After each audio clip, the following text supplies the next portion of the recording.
Hey, what's going on, everybody? Welcome. If you're watching this live stream after the fact, I just want to let you know this is a discussion with a friend of mine who's a law enforcement officer, Sean, and we're going to talk about uh, running guns and why they're applicable to people who carry a firearm for a living.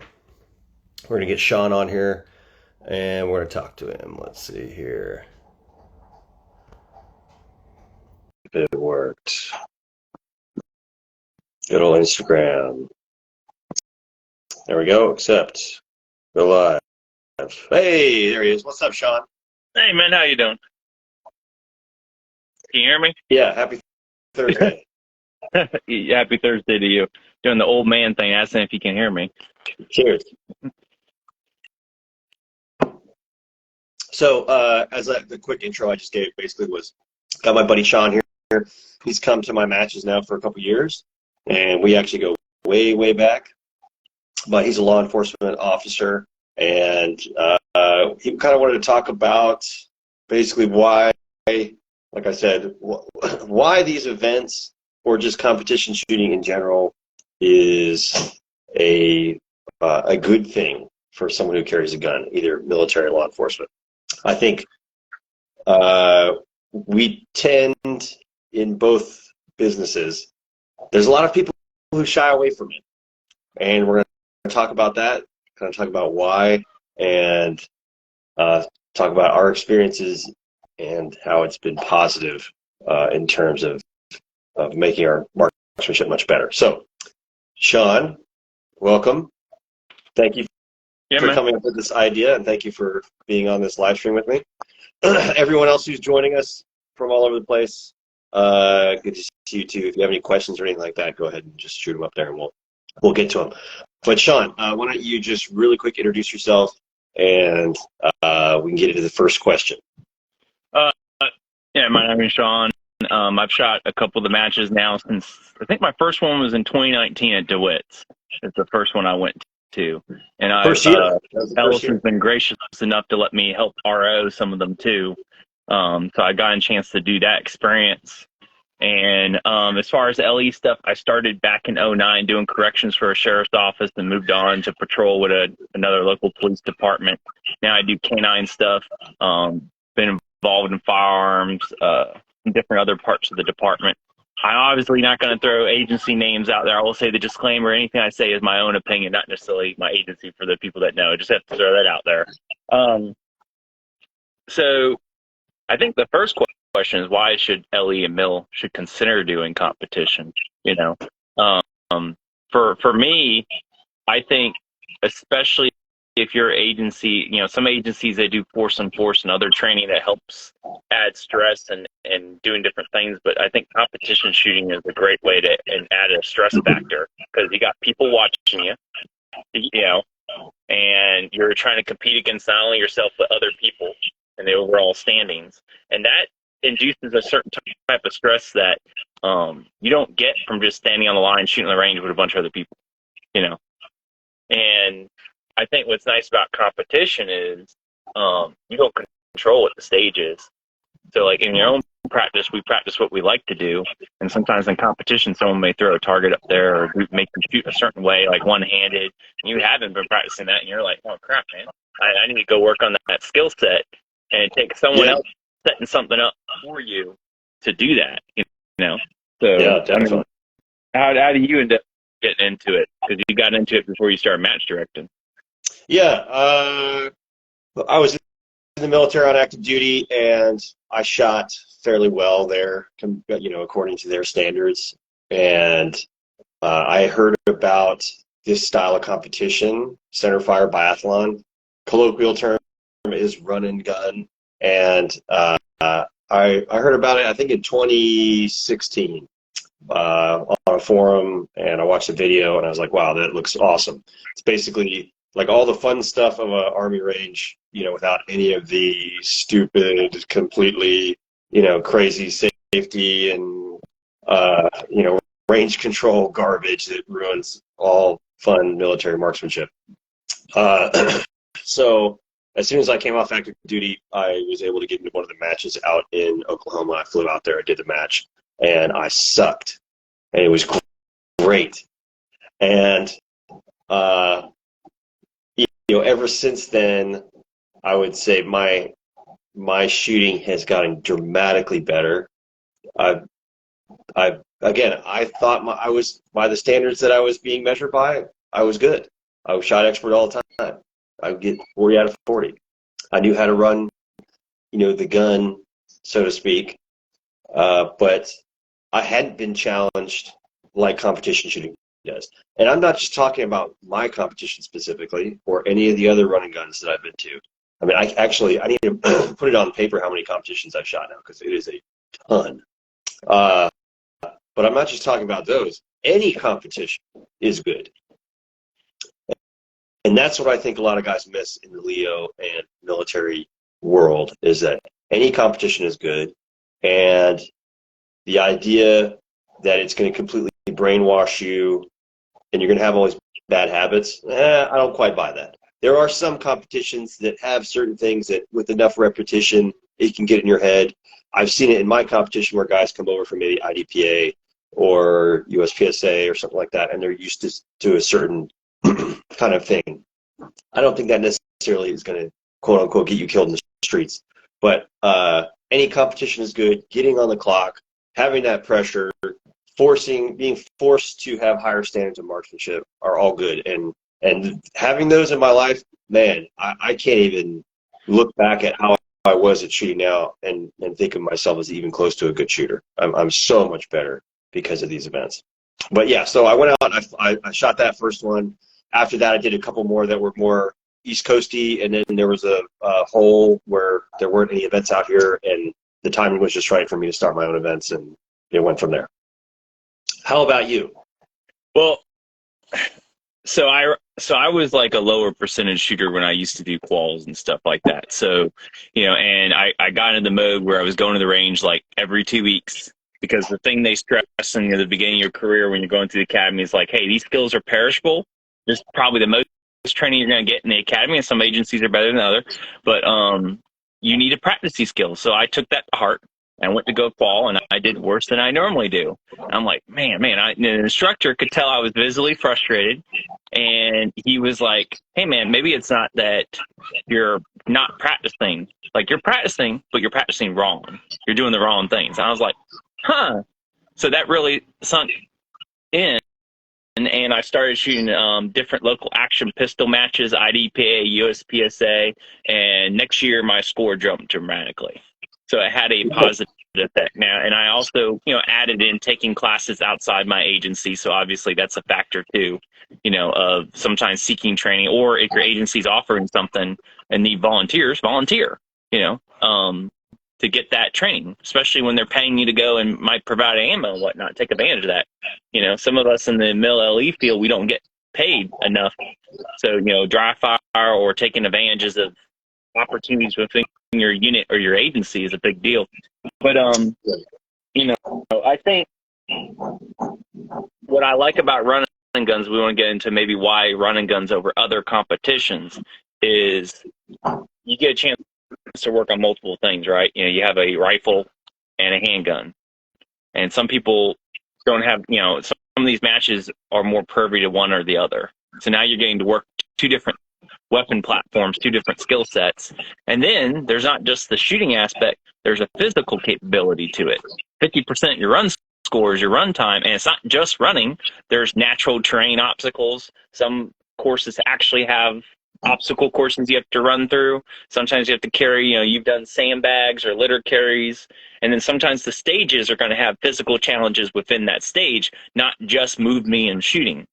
And, so those are a lot of other things you may not get on the flat range.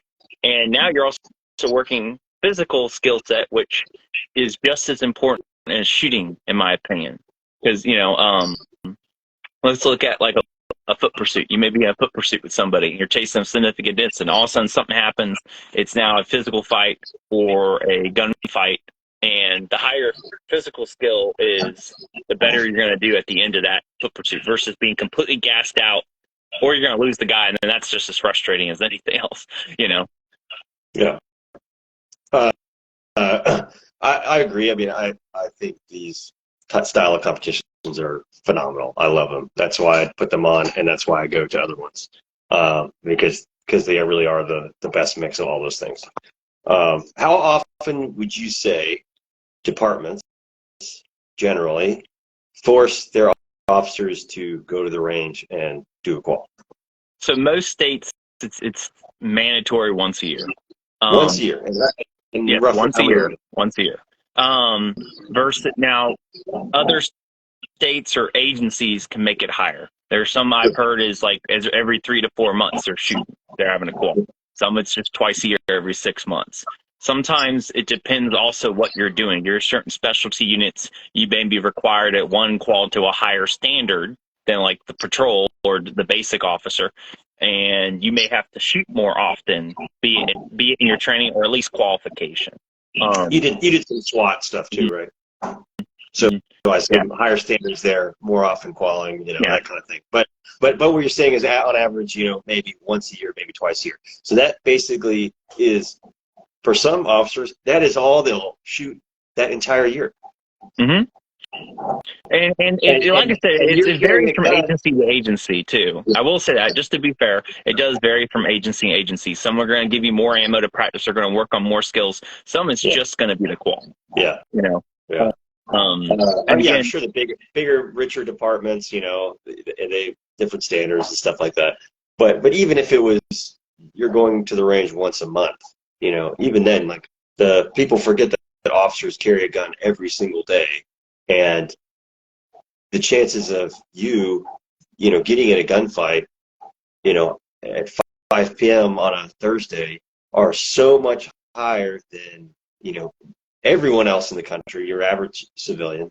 So those skills are more important to be able to function under stress and know your firearm. And yeah, I think personally, hats off to you for what you do every day. I'm glad that we have law enforcement, because I don't want to do that job. It sucks and it's tough, and you get very little thanks. So thank you for what you do, Sean.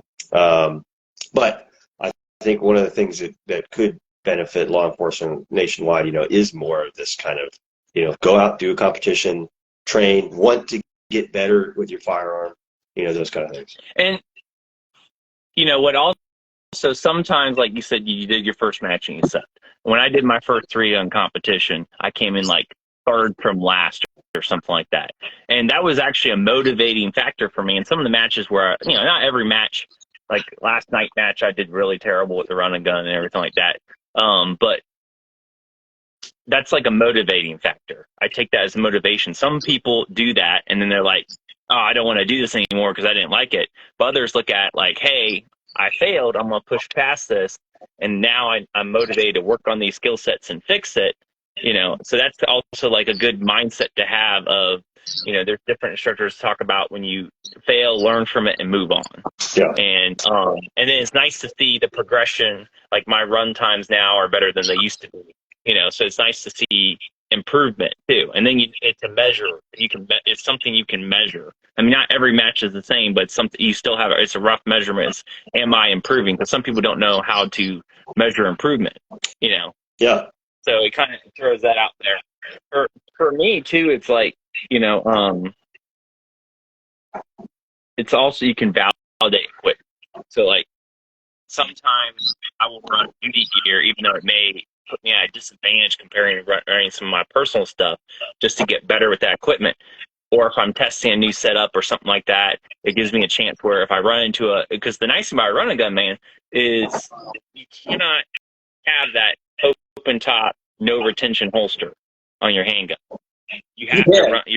Most times you need to run something with a decent level of retention, or you're going to lose it. And that's a very real world application. Some people, get these mag pouches where they barely hold the mag, and then they're losing mags during the course. I'm like, oh man, I lost a whole 30 rounds right there, and I got to carry everything I need into the match. So I think that's, sometimes, I would rather find out something's a problem and practice or in a class or in competition versus finding out later when I really, really need that item to work. You know? Yeah. So I think that's another advantage run and gun gives versus some other competitions out there where, you know. So if we're talking about, you know, why should law enforcement and military consider shooting competitions? You know, clearly, I think we've stated, because it forces you to work under stress and get better at your marksmanship and manipulating your firearms.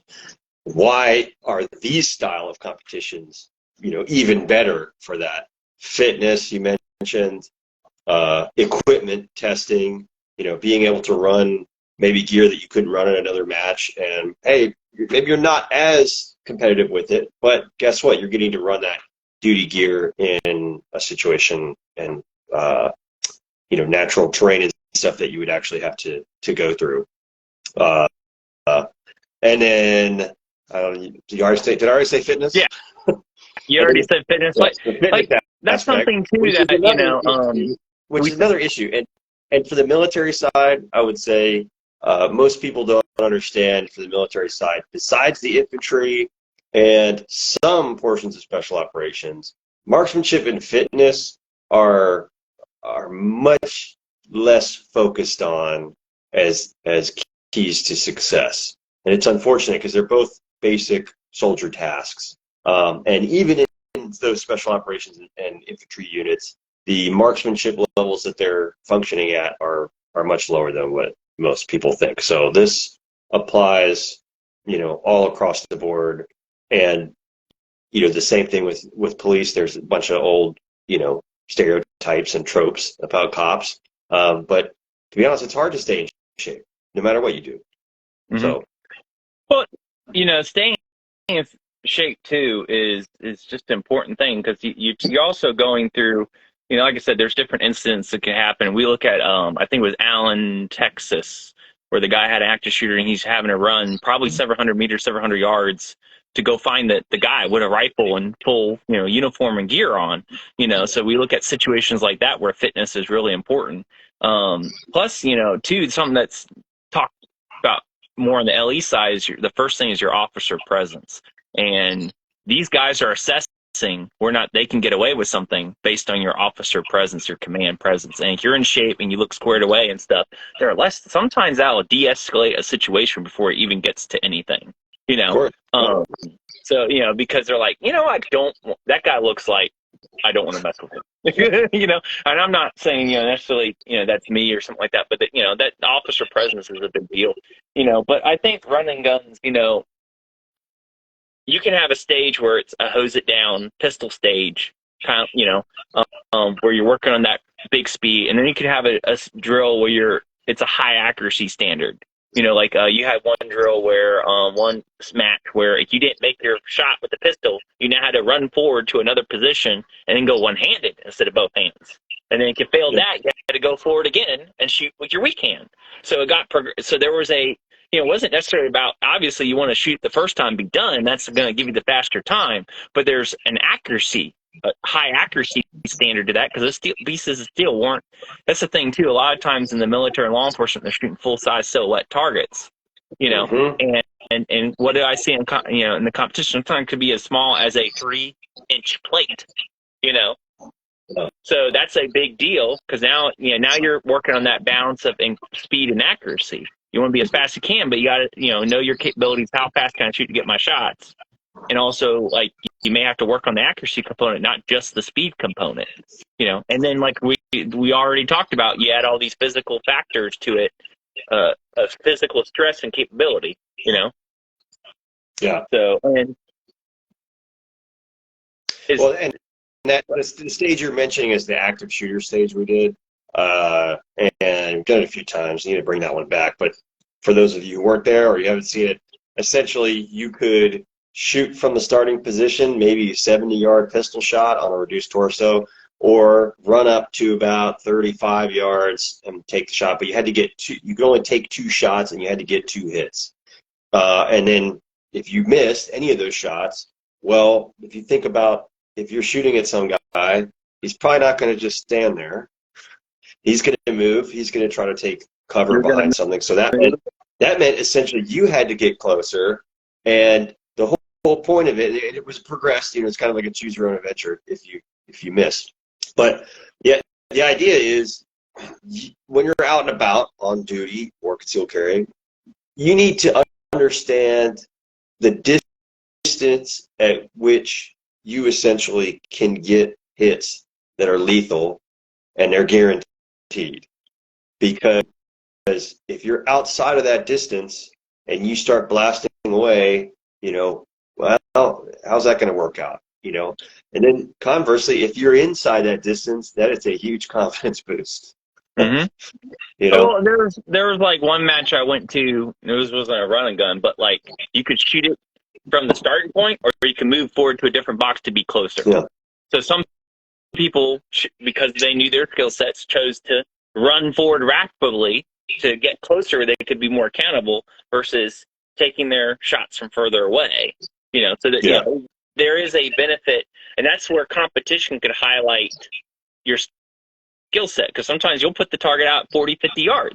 Some people have never had the chance, because the range, that's another thing too about running guns, is sometimes you go to these certain areas where you live, and you may only have a 25-yard indoor range, and they may not let you rapid fire, and they may not let you draw from the holster. You can work on those things in dry fire, and obviously you're part of the military LE, you may get opportunities to work on that. But the other advantage of running gun is sometimes you get to do dynamic drills or do things that you can't do. Like my home range is only 100 meters.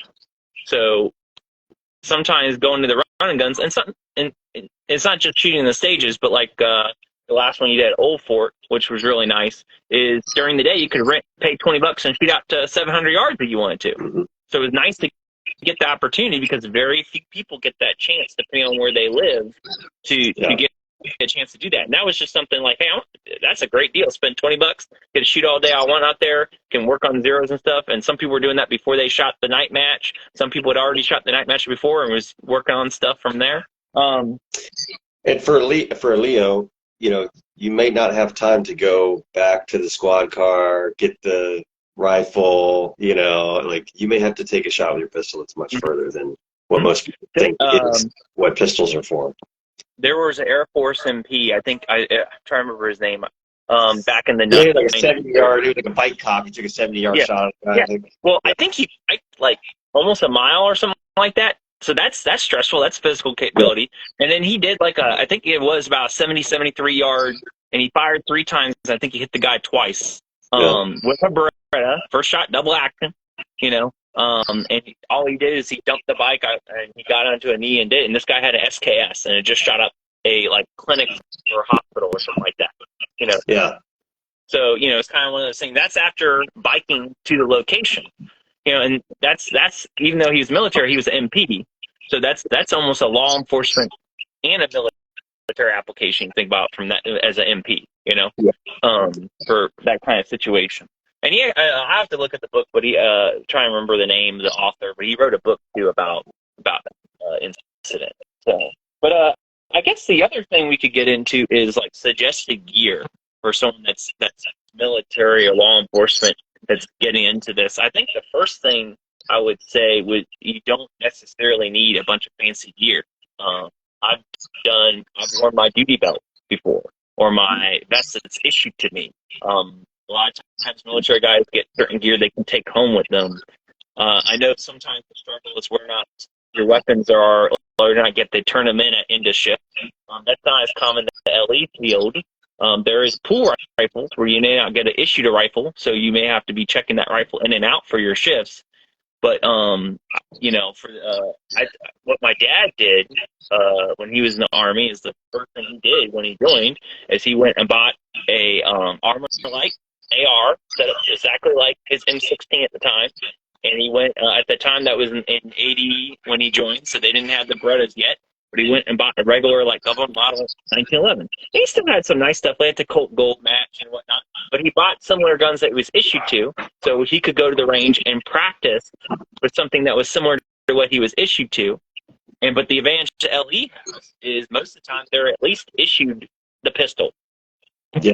So they could go shoot their exact pistol that they're issued, depending on their department policy and different other things. But, that, so sometimes you don't have to go spend a bunch of money. You can practice what you already have. Absolutely.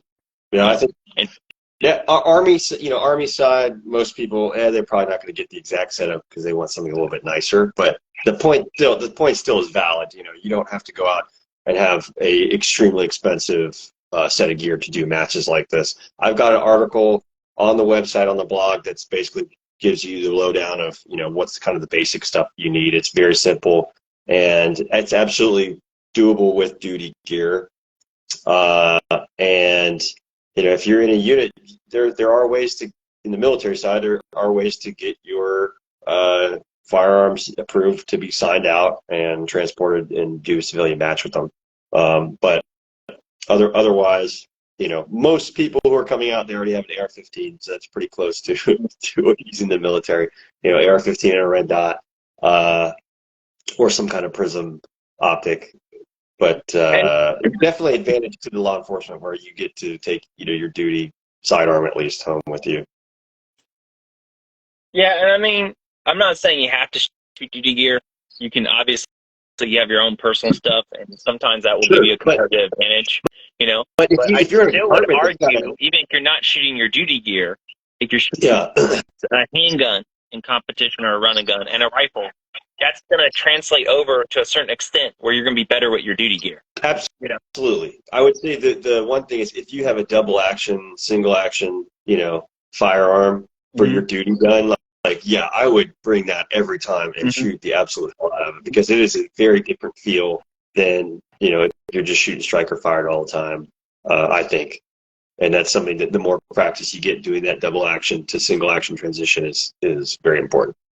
And I would argue too, there's some people we did it before, we did lever gun challenges where we ran lever guns for fun, because you can make it fun. You don't have to compete with the optimal stuff, but that was like a blast. I had a blast doing that, but you're still working sights and triggers, and imagine how much easier when you go back to something else. You work something harder, like say you were shooting a double action revolver and you go back to your semi-mag, it does. Now that Glock trigger that you were having trouble with, you're like, man, this is a lot easier than I thought to, because now you've worked on a harder skill set running that double action revolver. I'm not saying you guys need to go buy, there was that guy, I know Al and Kitchen Tactical, I think, on Instagram, have been known for running revolvers with red dots and all the modern accessories, but that's still a down versus running a, say, a 1911 or a Glock. And I'm sure when they go to a 1911 Glock, they have an advantage after working that double action of harder reloads for a bit. Yeah, but equipment, I would say just probably the one thing is you need to have some way to carry all your stuff. It doesn't have to be sexy. You could put it all in a backpack if you wanted to, and put the mags in your pocket, on a stage if you have to. But there's surplus shops. You can get pouches, or you just save up your money and wait, and then buy a little bit nicer belt and pouch. But again, even then, I've seen some very expensive setups. People still lose mags because they don't retain them properly. So it's better to run the event first, I think, and then figure out if you're going to buy some newer stuff. But what about the training side for someone's first competition like this, these kind of tactical biathlon type events? What would you suggest training wise, Sean? I would definitely suggest doing some type of running program, or at least be running. It doesn't have to be super fancy. There's free apps that they're like Couch to 5K. I would definitely be trying to target, a 5K. That seems to be the most common distance that's done in run guns as far as the distance. So, maybe we at least think about that 3.5 mile run, that should cover you. Obviously, think about not running on a treadmill. I would say definitely do different terrain and stuff like that. But, then again, if you're going to the gym and you're there working out anyway, and the treadmill's there, use it, I would definitely say, make sure you have a zero rifle. Make sure you know the fundamentals, at least your sight picture, sight alignments, and basic gun safety. You don't have to be a grandmaster shooter to do it, but you need to know basic gun safety. And I would hope, for Ellie, you at least went through, the handgun training, rifle training, where you would have at least know basic gun safety. Again, don't be so you're not muzzling people unnecessarily. That's the key thing. Be safe on whatever you're doing. You can be frustrated later if you missed all the targets and had trouble. You learn from it. But I would also say zeros are very important. You have adjustable sights. You need to zero them and make sure it's a good zero, and know your holdovers for rifle. So you get a chance to go to different distances and check the holdovers, or at least go online. There's tons of explanations. So you only have a 25-yard range, and your zero is a 25-yard zero. You can see what your holdovers are, or you can get optics that have the bullet drop compensator. I forget BDCs, where they'll tell you how to zero a certain way. It can help you with that math if you don't, if you can't shoot to that actual distance. And that'll give you a huge advantage. I've seen some people that, like, oh, I just bought this ammo, blah, blah, blah. I'm like, I'm like, oh, have fun. The other thing I like to get into. I'd agree with you. Go ahead. I would say for those who can't run, that's okay too. You can walk. Plenty of people can't run at all, and there's also programs basically to get you walking that kind of distance. Most of the people who want to come out to the competition, they can walk for a mile, but maybe they can't walk for 3 miles. So, there's programs to slowly get up to that, and then slowly get up to that with weight, because remember, you're carrying rifle, pistol, all your mags, all that kind of stuff. So do it with like a little backpack, but it's doable is the point, And then basketball nowadays have the weighted vests. You could do the weighted vest too. That's I totally very mainstream now, and especially with CrossFit adopting that a lot. Yeah, I totally agree with you with that basic safety mindset coming in. That's key for the training side. And then, if your rifle's not zeroed and you don't know your equipment, you're going to struggle. But don't worry, many people struggle with that. So the safety thing is probably a little more important. So knowing your firearms and how to utilize them.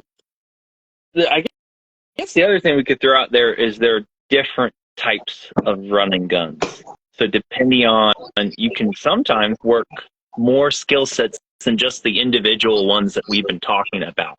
Yeah. So, maybe you want to go over, since you have several upcoming events of different types of matches that people could look at, because they could pick a type of match to work on a skill set that may be applicable to them, not just the solo daytime running gun. Yeah. My events are probably the most diverse. There's a couple other ones out there that are pretty diverse too. Like in Texas, OE Defense, I think, does several that are different styles. The ones that I put on personally, got your standard individual daytime event. Usually you're getting rifle targets out to about 300 max, and pistol maybe out to 50 max. And those are generally reduced torso. So they're not huge, but they're kind of doable for your average rifleman. Then we've got team matches, so it'll be 2-man team match, and sometimes it's set up for, one guy might carry a gun that has like a LVPO on it. Another guy might carry a gun that's a little bit smaller with a red dot or something. Try to balance the skills across the team. Then we've got nighttime matches, so that's same concept. You're running on some trail through the woods, and there's a certain amount of stages, but the night ones, of course, are under cover of darkness, and there'll be either a white light, there'll be 2 classes. One is white light and one is night vision. So you don't have to have, $10,000 worth of night vision garbage to come out and do the match. You can do it with a handheld flashlight if you wanted to. Now you're going to struggle. You don't recommend that. 2023. I've shot my 1911 with the handheld. It sucked pretty bad.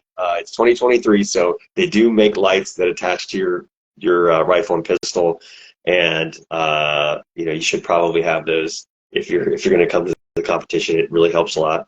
But essentially, it is doable doing it with, again, not the most expensive equipment in the world to come out and do it.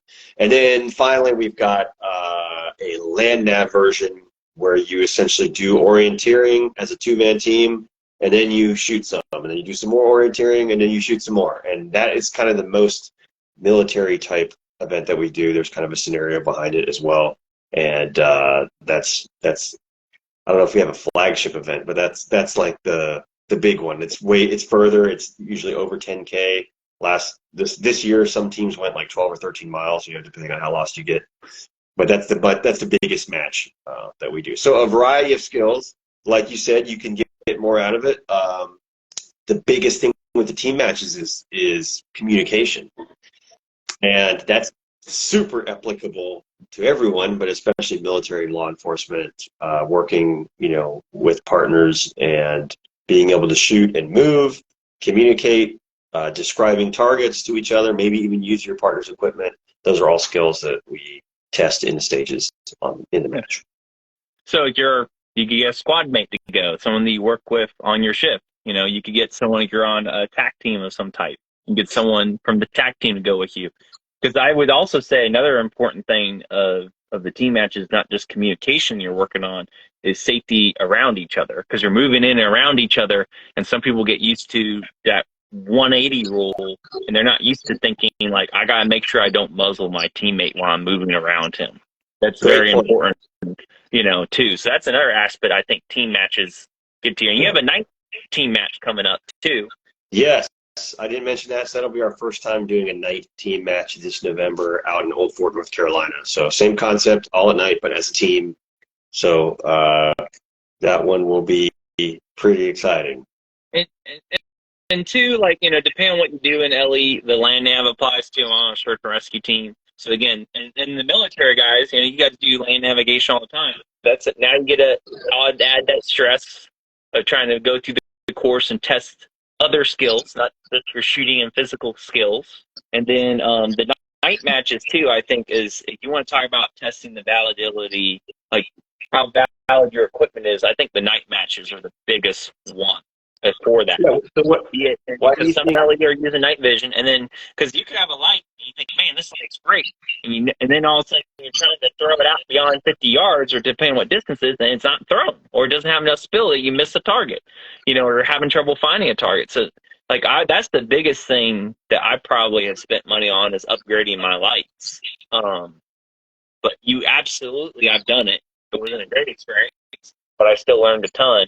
You can if you're an agency that doesn't have a lot of money and your issue, you don't have a light, or you don't, you can absolutely go through with a handheld light, and you're still going to learn a ton. And that's something you have to think about too from the LE thing. You're running certain gear, is sometimes you understand you're going to be at a disadvantage, and that's okay, because you're doing probably better than 90 to 80% of the cops out there just coming out and showing up.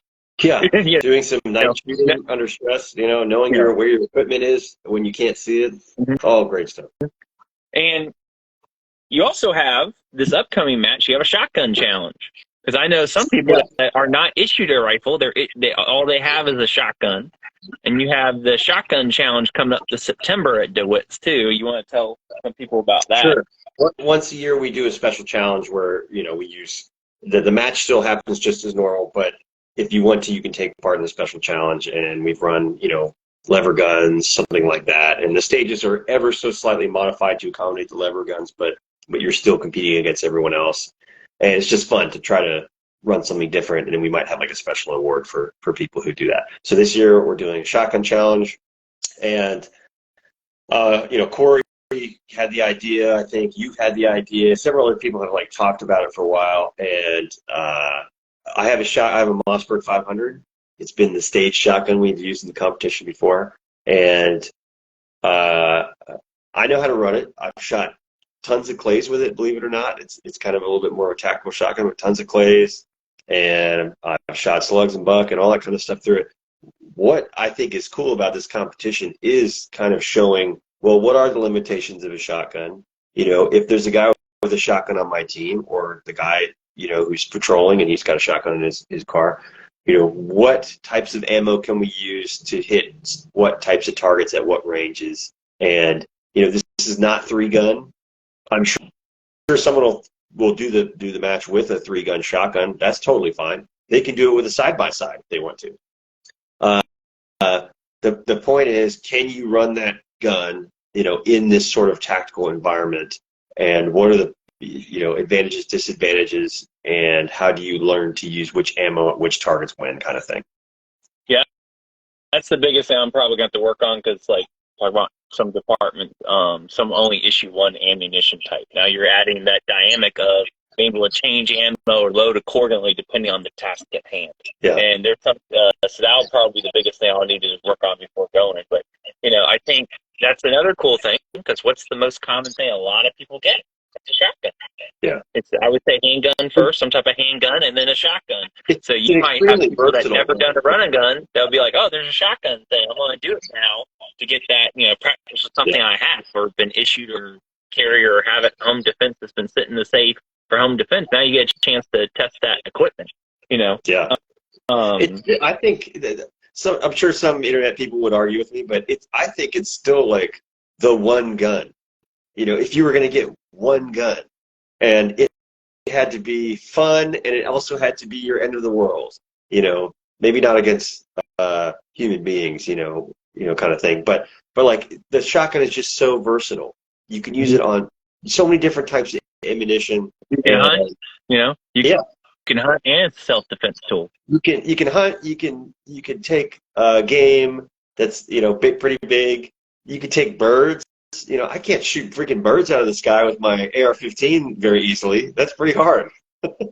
I know people do it, but that's freaking hard and dangerous.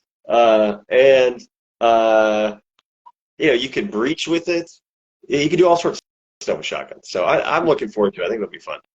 Yeah, basically, if you're a defensive-minded shooter, be it your LE, mil, or civilian, or there's tons of run and gun matches out there. Like I said, you probably have the greatest, as you said earlier, the greatest diversity of types. But you can find one that's probably like to your taste. And again, I'm not saying that if you're, I would say getting out there and competing, period, is going to be a huge advantage. So all you have is a local IDPA match. That would definitely boost your skill set with the handgun. They have pistol caliber, probably do some rifle stuff. But like I said, we've already covered it. That there's a lot of benefits to run guns. I mean, even now I'm starting to see. I know you competed in one recently, the sniper DMR matches for run and gun now. So if you're a sniper on a SWAT team, or sniper in the military, or you do long range hunting, now there's another option out there where you can work that skill set, and do something different and validate your equipment and work on that you don't. Depending on where you live, you may have range limitations, or your agency, may not be able to get you to certain trainings or they may have range limitations. What they can or can't do, and now you get a chance to practice those skills. I mean, on the night matches alone, on the LE side, depending on your agency, you may never get a chance to shoot at night, except for maybe at the academy level. There's some that are better than others about that, and you look at the crime stats that there's 60 to 70% of your shooters are like that. So now you get at least, and you may, it's very hard to go find some place you can shoot at night on your own too. Unless you have it, most of the time, if you're lucky, you remember there's a local indoor club range to me where you go 24/7, so you can flip a light switch at least. Yeah. Or or you're lucky enough to have a private property and there are some ordinance in your county or city saying you can't shoot at night. That's the other thing. That may be legal issues. But now you get a chance to go shoot at night and do something versus just dry fire on your own. You know what I mean? Yeah. Yeah. Good points, man. All right. Anything else you want to discuss? What else you got? I would only throw out one more thing. We talk about shooting in duty gear and not shooting gear. I would say, for the LE mil guy, you have to have a balance. Because what I've seen sometimes is people practice what they like to practice with, and it goes back to not just practicing skills that you're good at. The matches will sometimes highlight something where I can go back to the range and work on that, because sometimes you need to practice what you suck at to get better. But I would also just caution people, you make sure you get a chance to practice that, try and do a 50-50 split probably, because what I've seen people sometimes do is they get the stuff they really, really like, and they shoot that all the time. And like you said, they have a double single action, they leave that, and they only do it for their required training. You're kind of missing the point. Sometimes you can go shoot that stuff you may not like as much, and just understand you may take a hit in the competition, but you're going to get better at that item. So there is a balance. You do have to think about that balance. That's what I would leave at the end for people to think about, as at least someone that's, obviously civilians have a huge advantage where they can, better than LE and mil, where when they go carry for the day or whatnot, they can carry what they want, depending on the, as long as it's legal, I guess, without correct term. Yeah, I've been shooting my concealed carry firearm now for a few years in the competition. It's a P365 XL, so it's not the smallest gun, but it's still pretty darn small. Mhm. And I have a little bit tricked out, but I forget who it was, but someone a couple years ago was shooting their carry gun in the competition, and it like I was like, yeah, of course, good point. Like, why? It's the one you're most likely to use for a civilian, so might as well get as many reps as possible in on this gun. So I've been shooting it. It's been great. Honestly, I've gotten way better and more confident with that gun. I've heard of instructors complaining where someone will come to a concealed carry class and they'll shoot with a certain gun, or they'll shoot the pistol class, and then all of a sudden when they're going back to line, they see the student put on the small compact gun that wasn't what they were shooting in the classroom. Like, what? You kind of missed the point of the class, buddy. Yeah. So yeah, I guess civilians are guilty of it too, but cops can be. I've seen that before, where they're like, man, I do so terrible, but I love to shoot this. I'm like, well, maybe you should work on this too. Don't forget, I'm not saying don't shoot the gun you love. Yeah. Because that could be your off-duty gun. Sometimes if they're in the department, you can qualify and carry that as your off-duty gun. So obviously you need to spend some time on that. That's going to be your carry gun. Yeah. You're shooting, certain like open class, you're going to need different equipment. If you're talking about those types of competition, Yeah. I think one of the other advantages. Yeah, one of the advantages of this style of competition too is very few rules, very few classes. You don't have to worry about, are my mags too long or some, BS like that. You really can just bring almost any gun and run it. So if that's the thing you're carrying for duty, or if that's the thing you're carrying for your concealed carry, come out and run it. Yeah. Get the reps. I like the matches because you have to run practical equipment too. Like we said, if you have impractical equipment, you're going to find out quick, and you can make those adjustments accordingly. Yeah, I think too that's like nice. Like, you can do anything, but whatever you pick, you're going to have to do with the consequences. Yeah. I think that covers everything we want to talk about, man. Yeah. Thanks for coming up with this idea. Hopefully, I'll post this video to the page, and hopefully you can share it with anyone anyone who's joining us, anyone who's in law enforcement or the military. We kind of just talked about the benefits of doing this style of competition and how it's applicable to those fields of work, especially if you're carrying a gun every day. So thank you, Sean, for coming up with this idea. Thank you for coming on here and talking about your experiences. I hope you stay safe out there on the streets. Thank you, man. Thank you for having me on. All right, man. Take it easy.